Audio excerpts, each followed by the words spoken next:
नमस्कार मित्रांनो, आज मी तुम्हाला सांगणार आहे श्री स्वामी समर्थांच्या जीवनातील एक अत्यंत रहस्यमय आणि अद्भुत घटना. ज्या क्षणापासून स्वामी समर्थ पृथ्वीवर प्रकट झाले त्या दिवसापासून अशक्य चमत्कार घडू लागले. पण प्रश्न असा आहे, स्वामी समर्थ अचानक कुठून आले? त्यांचे खरे रूप काय होते?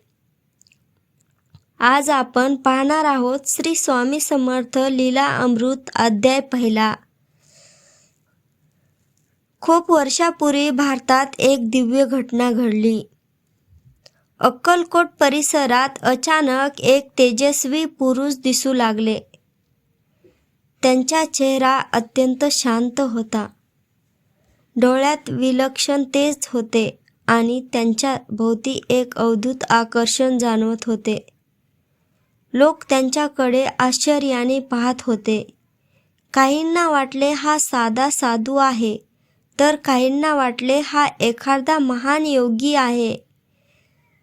जेव्हा लोकांनी त्यांना विचारले, तुम्ही कोण आहात? ते शांतपणे फक्त एवढेच म्हणाले, मी दत्ताचा अवतार आहे. हे ऐकून लोक थक्क झाले. हळूहळू गावभर चर्चा पसरली. लोक दुरून दुरून त्यांना भेटण्यासाठी येऊ लागले. एक दिवस एक गरीब शेतकरी अत्यंत दुःखी अवस्थेत त्यांच्या चरणी आला. तो म्हणाला, स्वामी, माझं आयुष्य खूप दुःखात चाललं आहे, मला मार्ग दाखवा. स्वामी समर्थ शांतपणे त्याच्याकडे पाहत म्हणाले, भिवू नकोस, मी तुझ्या पाठीशी आहे. त्या दिवसापासून त्या शेतकऱ्याचे जीवन बदलले. त्याच्या घरात सुख, समाधान आणि भरभराट येऊ लागली.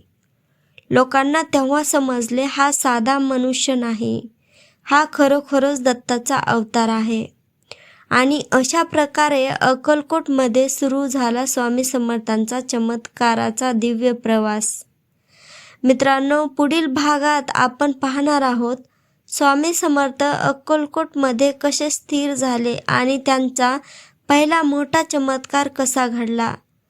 जर तुम्हाला हा व्हिडिओ आवडला असेल तर लाईक करा, चॅनलला सबस्क्राईब करा आणि कमेंटमध्ये लिहा श्री स्वामी समर्थ, कारण तुमचा एक कमेंट म्हणजे स्वामींचे आशीर्वाद.